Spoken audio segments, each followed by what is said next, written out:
오늘 공독해드린 말씀 속에서 하나님의 영광을 위한 교회라고 하는 제목으로 함께 말씀을 나누려고 합니다. 우리 교회가 이 땅에 세워진 지 오늘이 25주년 되는 주일입니다. 요즘은 나이가 들어간다는 것이 큰 부담으로 다가옵니다. 그것은 나이에 걸맞게 하나님의 뜻을 실천하고 있는가에 대한 도전 때문에 그렇습니다. 특히 우리 교회가 하나님의 영광을 위해서 세워졌다고 한다면 또한 지금도 하나님의 영광을 드러내고 있는 존재로 지금 서 있는지 확인해 봐야 합니다. 교회가 뜨내기처럼 자신의 기호나 입맛에 따라서 드나드는 버스 정류장과 같은 곳이 아니기 때문입니다. 그래서 오늘 다시 원점에서 우리 스스로에게 질문을 해봐야 됩니다. 하나님의 영광을 위한 교회. 오늘 본문 속에서도 너희 아버지께 영광을 돌리게 하라. 나만 돌리는 것이 아니라 나를 통해서 오늘 16절에 보면 이와 같이 너희 빛이 사람 앞에 비치게 하여 그들로 너희 착한 행실을 보고 하늘에 계신 너희 아버지께 영광을 돌리게 하라. 이렇게 하신 말씀을 우리가 오늘 생각해 봐야 될 것입니다. 그럼 어떤 질문을 한번 해봐야 될까요? 역사 속의 그날 우리 교회는 1995년 5월 6일 토요일 날 설립 예배를 드렸습니다.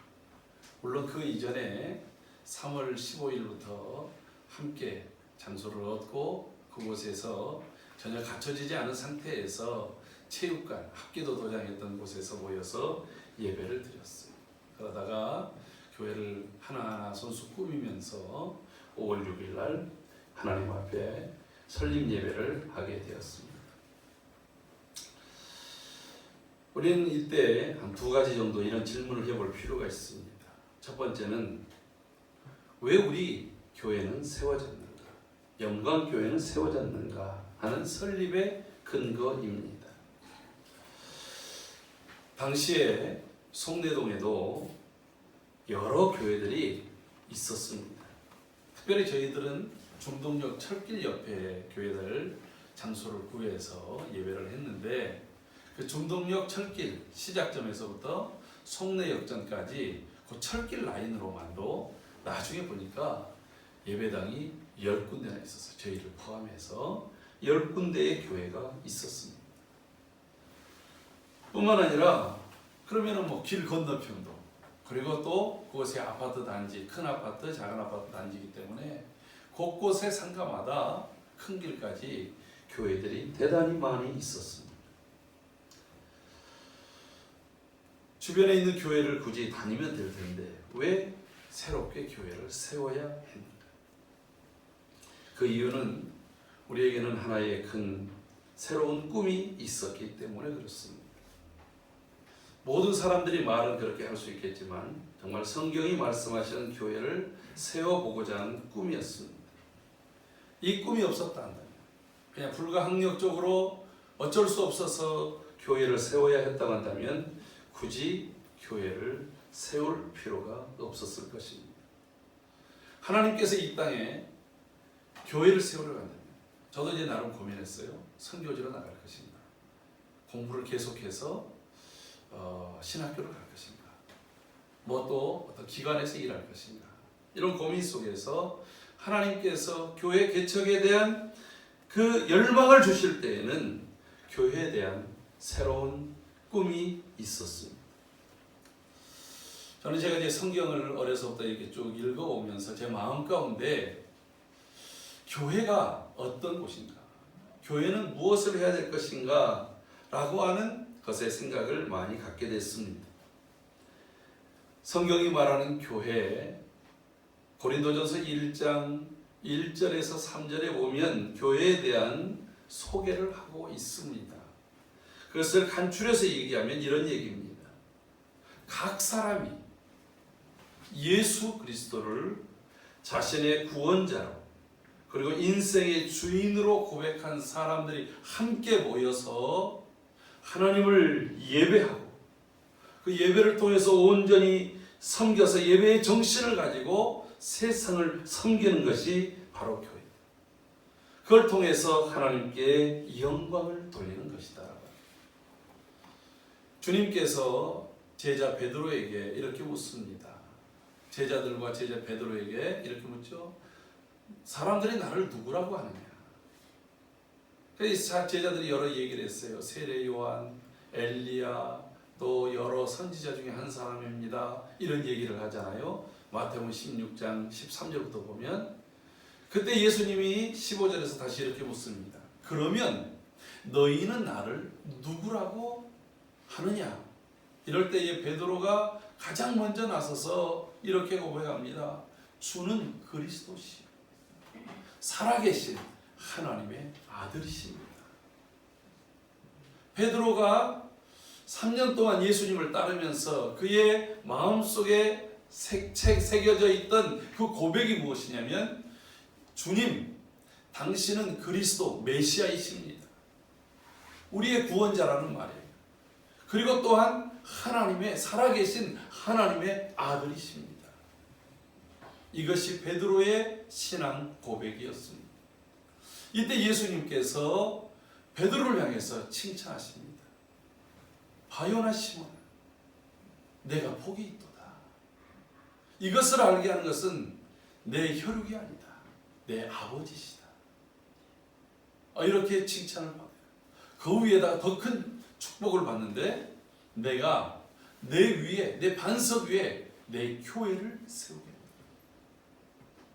여러분, 예수님께서 세우시는 교회는 어떤 교회냐면 각 사람이 베드로처럼 주는 그리스도시요 하나님의 살아계신 하나님의 아들이십니다 라고 믿고 고백하는 그 고백 위에다가 교회를 세운 거다라고 하는 거예요. 그러므로 교회가 되어지려면 교회는 건물이 아니라 예수 그리스도를 이렇게 주로 고백하는 사람들의 모임을 가르쳐서 교회라고 한다면 우리 각 사람이 마음으로 믿고 입으로 시인하듯이 예수님이 바로 그리스도이시고 살아계신 하나님의 아들로서 나의 구원자요 나의 인생의 주인입니다 라고 하는 모든 고백이 각 사람에게 있어야 된다고 하는 거예요. 할렐루야. 이 고백이 없다면, 이 마음으로 믿고 입으로 시인하는 고백이 없다고 한다면 그것은 교회가 아니라 그냥 동호회요, 그냥 일상적인 모임에 불과하다라고 하는 거예요. 그런 사람들이 이 자리에 모였다고 한다면 적게 모였든 많이 모였든 이 자리는 강연장이 되고 말 것입니다. 그러나 우리는 오늘 영광교회로 모였다는 거예요. 영광교회로 모였다는 얘기는 모든 성도 한 사람 한 사람이 동일하게 이와 같은 고백과 믿음을 함께 가지고 있어야 한다고 하는 것입니다. 할렐루야. 우리 안에 모든 성도들이 이런 믿음과 고백으로 서 있기를 주의 이름으로 축복합니다. 그럼 교회는 어떤 일들을 할 것인가? 핵심적으로 두 가지로 말할 수 있습니다. 그것은 바로 하나는 예배고 또 하나는 봉사입니다. 우리를 구원하신, 우리를 불러주신 하나님을 찬송하는 것, 곧 예배하는 것, 이것이 하나님을 사랑하고 하나님을 경외하는 교회의 첫 번째의 사명이라고 하는 거예요. 하나님이 어찌 날 이렇게 생각하시는지, 하나님 은혜가 아니면 내가 살아갈 수가 없는데 그 은혜를 어찌하여 나에게 주어졌는지 그것에 대해서 감격하며 드려지는 예배, 그리고 그 예배가 우리의 삶을 통해서 섬김으로 봉사로 나타날 때에 하나님께서 그걸 보고 기뻐하시고 영광을 받는다라고 하는 거예요. 여러분, 이 예배 속에는 내적으로 두 가지 의미가 담겨 있어요. 하나는 앞서 말한 대로 온 성도들이 같은 마음으로 영감이 있고 열정적이고 축제가 있는 그런 예배를 함께 행하는 거예요. 여러분, 예배는 목사 혼자 이끌어가는 것이 아닙니다. 반주자, 지금 우리 성가대가 지금 쉬고 있습니다만 성가대 몇몇 예배에 섬기는 자들이 하는 것이 아니라 온 지체들이 함께 하나 되어져서 하나님을 향해서 각자 주어진 은사대로 각자 주어진 직분과 그 역할에 따라서 하나님께 온전히 영광을 돌릴 때에 그곳에 마치 성막 가운데 하나님의 영으로 가득한 것처럼, 솔로몬 성전에 그 하나님의 영광으로 가득 충만한 것처럼 우리 가운데도 하나님의 영광이 가득 충만해서 우리의 영이 살아나고 우리의 심령이 새 힘을 얻고 하나님의 치유와 또 하늘에서 예비하신 하나님의 축복이 우리 가운데 가득할 줄로 믿습니다. 또 하나는 그 은혜를 받은 성도들이 함께 받은 은혜를 나누는 거예요. 이것을 사귐이라고 하는 거예요. 그래서 사귐은 하나님과의 사귐, 영적 교통이죠. 그 교통이 함께 어우러진 지체들과의 사귐, 이 믿음의 교제가 우리 안에서 원활하게 이루어져야 되는 거예요. 여러분, 우리 몸 안에 혈액이 잘 꼭꼭 끝까지 움직여야, 혈액순환이 좋아야 건강한 삶을 살 수 있잖아요. 혈액순환이 끝까지 안 가버리면 저림이 옵니다. 거기에 문제가 생기면 거기에 괴사현상이 일어나기도 합니다. 그래서 점점 자라나야 되는 거예요. 교회 안에도 하나님의 은혜가, 하나님께서는 매 시간마다 우리에게 은혜를 주세요. 때를 따라 돕는 은혜를 주세요. 그 은혜가 모든 성도들에게 말씀을 통해서 서로 섬김을 통해서 같이 이어져 갈 때, 이런 교제가 있을 때 성도들이 함께 살아나게 된다라고 하는 거예요. 우리 교회에 우리가 25주년을 생각하면서 어느 한 끝에 전혀 무관심한 가운데에서 외톨이로 그 영이 식어가고 시들어가는 영혼들이 없도록 우리의 관심도들이 다시 회복되고 일어나야 될 줄로 믿습니다. 그래서 교회는 이 예배와 이 영감 있는 예배, 축제의 예배, 정말 하나님의 은혜로 넘치는 그러한 이 예배가 우리 안에서 날마다 일어나도록, 여러분, 예배할 때에 우리가 예배의 요소들이 있잖아요.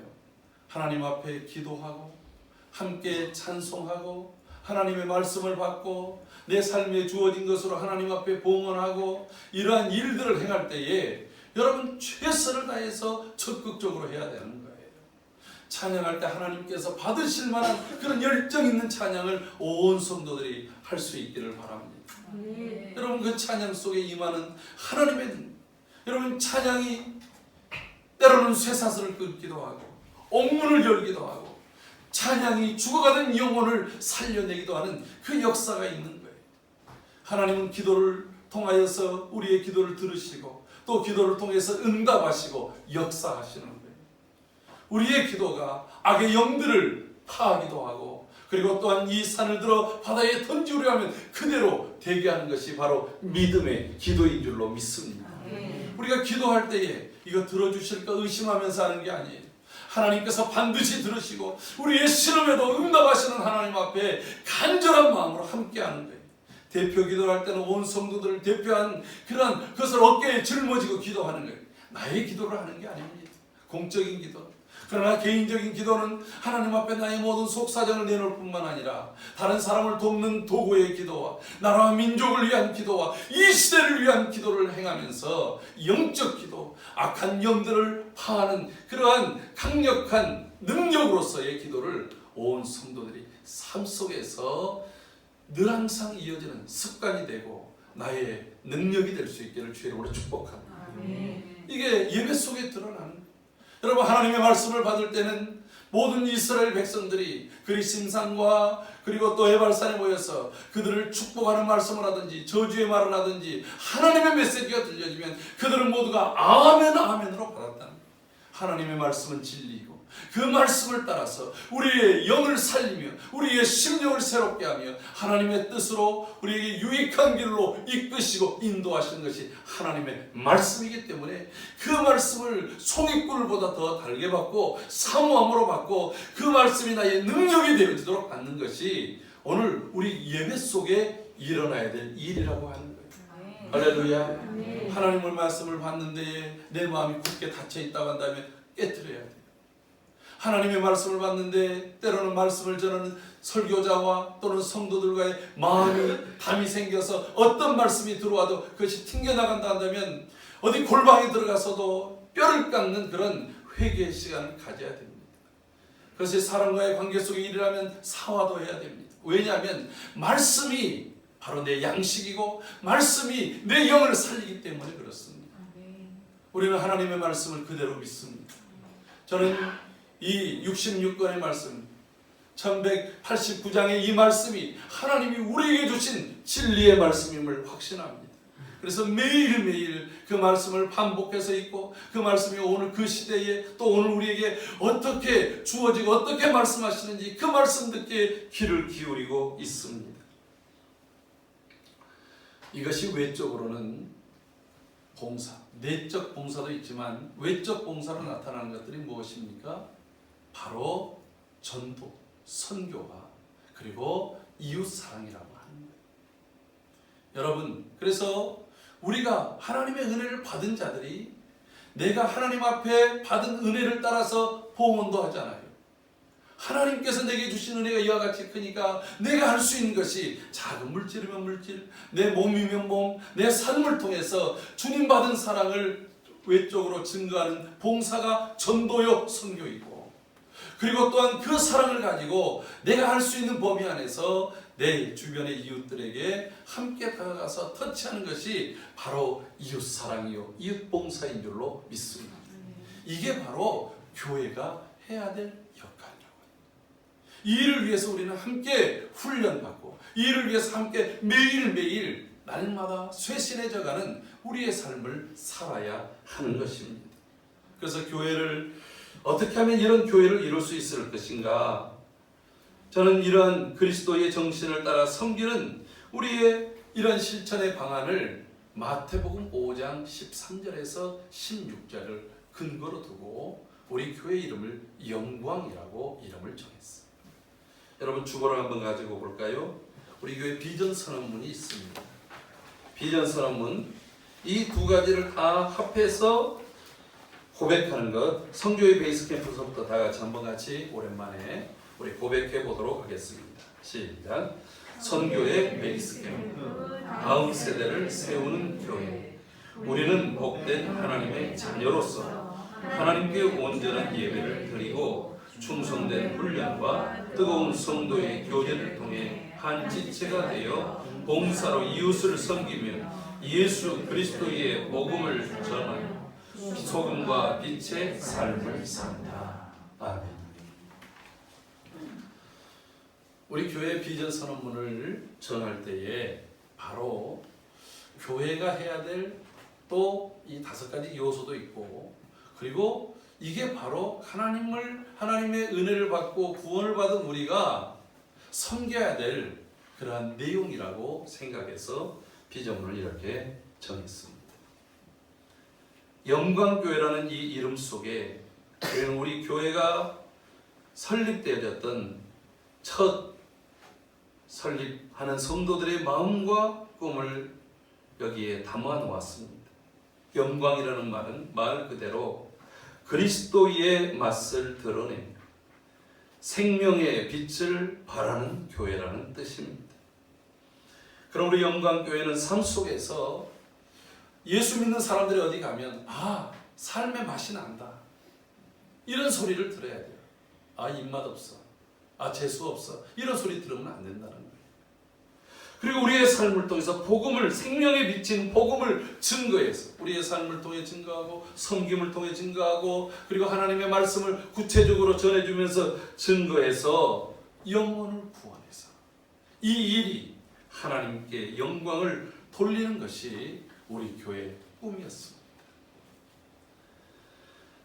여러분, 이러한 비전 선언문 속에는 앞서 얘기했던 것처럼 먼저는 우리가 온전한 예배를 드리는 교회. 내 상황이 어떠한지 힘들면 힘든 가운데서도 기쁨에 기쁜 가운데서도 그 모든 것들을 주님을 바라보면서 은혜로 예배하는 교회, 예배하는 공동체를 이루는 것입니다. 여러분, 교회 안에 한 건물에 서로 몇몇 친한 사람들끼리 모여져서 알콩달콩 재미를 누리는 것도 좋습니다. 별 걱정 없는 사람들끼리 함께 나누는 행복도 그리 나쁘지 않을 것입니다. 그러나 그렇게만 하는 것은 결코 살아있는 교회다운 교회는 아니라고 하는 것입니다. 교회는 우리끼리만의 교회가 아니라 때로는 약하고 힘든 영혼들을 위로하고 격려하며 구원하고 그들을 건강하게 회복되도록 해서 더 막중한 복음의 사명을 감당하도록 존재하는 것이 교회라고 하는 것입니다. 그런 측면에서 우리 영광교회, 맛을 잃어버리면 영광교회가, 우리의 모습이 빛이, 예수 생명의 빛이 꺼져 있다고 한다면 그것은 영광이라고 하는 이름을 잃어버리고 말 것입니다. 우리는 이런 교회를 위해서 목회자 가정부터 당시에 가지고 있던 모든 것을 주님 앞에 내놓았습니다. 저희가 먼저 희생하고 그리고 또 작은 성도였고 어린 성도들이었지만 함께 모여있는 지체들이 각자 할 수 있는 대로 하나님 앞에 헌신하고 그리고 더 많은 시간을 내고 더 힘을 써서 교회에 왔고 더 교회를 돌보기 위해서 우리는 모든 일들을 해왔어요. 물론 교회가 이쪽으로 이전에 와서도 여러분 사실 여기에 지금 하나하나 되어져 있는 것들이 우리 성도들의 손으로 다 만든 것들 아니겠습니까? 이 뼈대만 우리가 안 만들었지 여기 안에 있는 장판에서부터 시작해서 강단을 꾸미고 그리고 또 벽에 있는 모든 것들 하다못해 등까지라도 우리 성도, 업자들이 와서 한 것보다는 우리 성도들의 손으로 이 모든 것들을 만들어 왔어요. 여러분 그 속에는 하나님을 사랑하고 교회를 사랑하고 이 교회를 통해서 이 지역에 좋은 이웃이 되고 그리고 또한 열방을 향한 그 하나님의 마음이 우리 가운데 있었기 때문인 줄로 믿습니다. 여러분 그 일들을 이 코로나19와 그동안의 여러 일들 속에서 우리 안에 좀 주춤해 있는 부분들이 있습니다. 그럼 오늘 이 설립 예배를 기점으로 해서 다시금 하나님이 우리에게 주신 사명의 그 발걸음을 향해서 뜨거운 발걸음을 내딛는 우리의 결단의 시간들이 되기를 주의 이름으로 축복합니다. 여러분 그 일을 위해서 우리는 다시 몇 가지 이런 일들이 재실천되기 위해서 행해야 될 일들은 과연 어떤 것들일까요? 이미 말씀 속에서 주어진 것처럼 첫째는 너희는 세상의 소금이다. 너희는 세상의 빛이다. 라고 하는 이 영광인이라는 정체 속에서 하나님을 향해 전심으로 예배하는 공동체가 되기를 소원합니다. 내 안에 예수의 신앙생활하는 맛이 있어요. 여러분 맛이 있으니까 자꾸 음식을 먹는 것 아니겠어요? 즐거움이 있으니까 뭔가를 하지 않겠습니까? 내가 예수 믿는 즐거움보다 하나님을 예배하는 즐거움보다 하나님이 내게 주신 그 소금으로서의 그 맛보다 더한 맛. 여러분 사실 성경에서 소금이라고 할 때에 이게 어떤 또 의미를 갖고 있냐면 변하지 않는다. 하나님이 변하지 않는 것처럼 우리도 변하지 않겠습니다. 근데 소금도 변질될 수는 있어요. 변질만 안 되면 소금은 그 짠맛을 변하지 않는다는 거예요. 수천 년이 가도 그 맛을 변하지 않듯이 하나님을 향한 마음, 하나님의 그 은혜, 하나님의 그 사랑이 변치 않는 그 마음을 끝까지 가지고 나아가는 우리 영광교회, 그 마음으로 하나님을 예배할 수 있기를 주의 이름으로 축복합니다. 왜냐하면 성도가 예배가 무너지고는 결코 바른 생활을, 신앙생활을 할 수 없다고 합니다. 예배는 여러분 우리가 습관적으로 드려지는 이 형식의 예배를 말하는 것은 아니에요. 근데 지난주에 말씀드린 것처럼 영과 진리로 하나님과 친밀한 관계를 갖는 그것, 하나님이 기뻐하시는, 여러분 장소가 문제가 아니고 시간이 문제가 아니고 어떤 형식이 문제가 아니에요. 어떤 교회는 점잖게 예배를 하고 어떤 교회는 열정적으로 예배를 해요. 제가 LA 가다가 깜짝 놀랐어요. 어떤 교회가 예배를 하는데 한 찬양만 한 1시간 반 이상 하는 멕시칸들이 예배하는 교회 공동. 그래서 제가 길을 가다가 거기에서 한참 동안을 서서 봤어요. 근데 이분들 속에 그냥 막 뜨거운 그 남미의 그 뜨거운 그 삼바춤을 추듯이 막 그냥 찬양도 막 그렇게 열정적으로 하는 거예요. 근데 여러분, 하나님이 없이 열정만 있으면 그것은 하나님 받는 게 아니에요. 그렇다고 여러분, 그것은 각자에 따라서 다르다라고 하는 거예요. 우리 속에 살아계신 하나님, 그 하나님의 감동이 함께 있는 그런 예배를 온 성도들이 다시 회복하고 잃지 않고 끝까지 드려져 가기를 주의 이름으로 축복합니다. 여러분, 미국의 대통령 중에서 재직 가운데는 제일 욕을 많이 먹었던 대통령이 있어요. 근데 은퇴 이후에 가장 존경받는 또 사람으로 바뀌었어요. 누군지 아세요? 땅콩 농장주였던 지미 카터 대통령. 이분이 올해 나이 연세가 95세예요. 감교의 장로님입니다. 이분이 80세가 넘는 나이 때까지 그 집 없는 사람들 집 지어준 헤비타트, 이것을 전 세계를 하고 직접 망치질하고 지붕에 올라가고 그 연세도 불구하고 말이죠. 그리고 또 남북이 막 꽁꽁 얼어 있을 때 그분이 가서 남북이 서로 손을 잡을 수 있도록 역할을 해줬던 분도 지미 카터예요. 근데 이분에게 더 중요한 것이 있는데 뭐냐면 90세가 넘는 나이 때까지 교회에서 성경 교사로 성경을 가르쳤다. 때로는 암 투병을 하면서도 고통 가운데서도 하나님 앞에 나아가서 예배하는 것을 자신의 최고의 즐거움으로 여겼다. 시편 84편의 기자가 여호와의 궁전을 사모하여 쇠약하며 여호와의 성전의 궁정에 사는 것이 왕궁에서 사는 것보다 내가 더 행복합니다 고백했던 그런 열정과 감동이 우리 모든 성도들 속에 가득해서 우리 영광교회는 예배의 공동체, 은혜의 공동체, 살아 역사하시는 하나님의 공동체를 회복해 갈 수 있기를 주의 이름으로 축복합니다. 아멘. 두 번째로는 우리가 이 일을 위해서 계속해서 훈련하고 훈련받는 성숙한 제자가 되어야 된다고 합니다. 여러분, 군인들 특별히 그 군대 중에서도 이 특수부대에 가까울수록 훈련에 훈련을 거듭합니다. 그래서 그들은 쉴 때도 훈련이고 실전을 훈련을 실전처럼 하는 것이 마치 그들의 삶의 모습이라고 하는 거예요. 제자들이 말씀 훈련, 기도의 훈련, 그리고 또 하나님의 이 일들 섬김의 훈련들이 우리 속에서 나 이 정도 했으니까 신앙의 경력이 이러니까 당연히 이렇게 되어지면 매너리즘에 빠지게 돼요. 우리 안에 다시 훈련을 시작하기를 원합니다. 함께 기도하고 함께 말씀을 읽고 듣고 그리고 그 말씀을 실천하고 그리고 또 그 말씀을 가지고 어떻게 섬길 것인가에 대한 훈련들이 우리 안에서 이제 이 5월 이후에 다시 일어서기를 소원합니다. 그래서 항상 하나님이 나를 필요로 하실 때 주님 준비되어진 일꾼이 여기 있습니다 말할 수 있는 그런 교회가 되어져야 됩니다. 우리가 아까 비전 선언문을 읽었습니다. 여러분, 그 비전 선언문을 읽을 때 여러분의 가슴이 어때 있습니까? 가슴이 뜨거웠습니까? 아, 이걸 잊어버리고 있었네. 아, 이걸 해야겠네. 그런 마음이 있었습니까? 아니면 그냥 글씨로만 읽었습니까? 여러분, 예수님께서 부활하셔서 엠마오로 가던 두 제자에게 그들은 예수님이 부활하심을 몰랐습니다. 바로 옆에 3년 동안 따라다니던 예수님이 옆에 있음에도 불구하고 예수님인지 몰랐어요. 왜? 슬픔 때문에. 그들의 고정관념 때문에. 그들이 예수님이 옆에 있는지 몰랐어요. 대화를 함에도 몰랐습니다. 그런데 음식을 먹고 예수님이 축사할 때 그들의 눈이 뜨였어요. 근데 그때는 예수님이 안 계셨습니다. 근데 그때 그들이 이렇게 얘기합니다.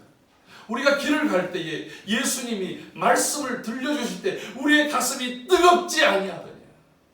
여러분, 이 뜨거운 열정, 뭘 하나를 생각해도, 성도 한 사람을 생각해도, 내게 맡겨진 사명을 생각해도, 또 내게 예배의 순서 하나만을 생각해도 막 가슴에 뜨거운 열정이 생겨나는 그러한 훈련이 우리 안에서 다시 지속될 수 있기를 주의 이름으로 축복합니다. 그걸 통해서 하나님의 영광이 됩니다.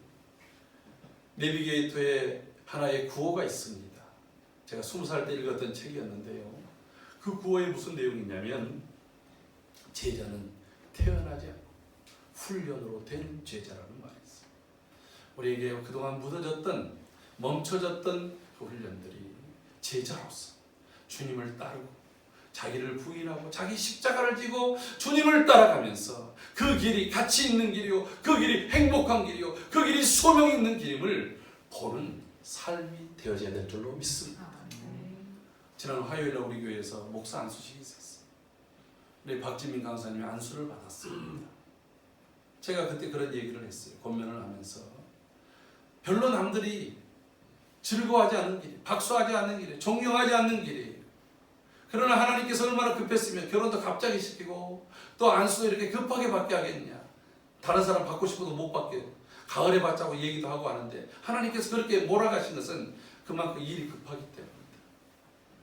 그러나 이 길이 결코 누구도 박수하지 않는다 할지라도 나에게 최종적으로 박수하시는 분, 이 길이 가치 있는 길이고 이 길이 생명의 길이고 이 길이 바로 하나님이 원하시는 길이기 때문에 가는 것 아니겠습니까?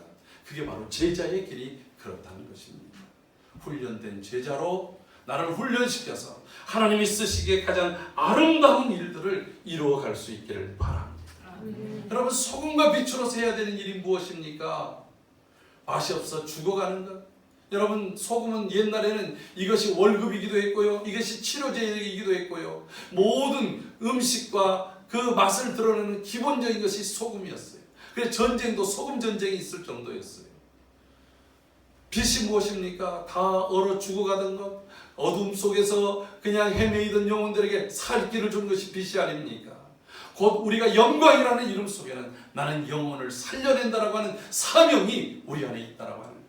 내가 있는 곳이 이곳이면 이곳에, 가정이면 가정에서, 일터면 일터에서, 이 지역에서, 그리고 열방까지 하나님이 우리를 보내신 그 모든 삶의 연장은 영혼을 살려내고 죽음의 자리에서 건져내라고 주신 사명이 우리에게 있는 줄로 믿습니다.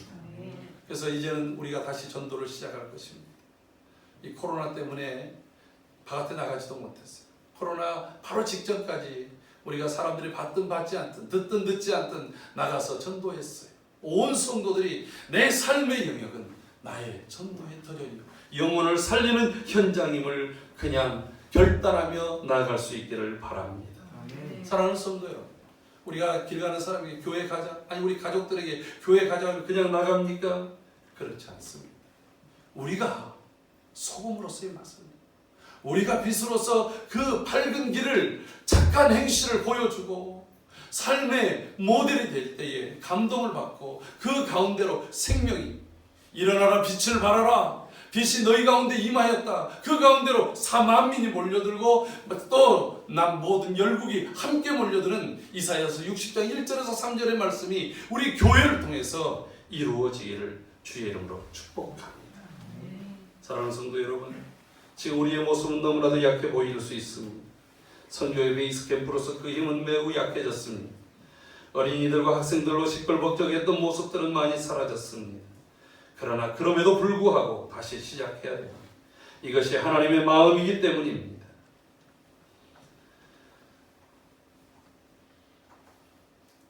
우리가 모든 사람들이 다 힘을 잃을 때 하나님의 뜻을 깨닫고 순종하는 사명자, 그가 한 사람이든 소수의 사람이든 바로 그들이 순종의 발걸음을 내디딜 때에 마치 제사장들이 벗개를 메고 요단에 들어섰을 때 요단물이 갈라진 것처럼 성령께서 강하게 우리 위에 임하셔서 반드시 그 사명을 감당해 내게 하실 줄로 믿습니다.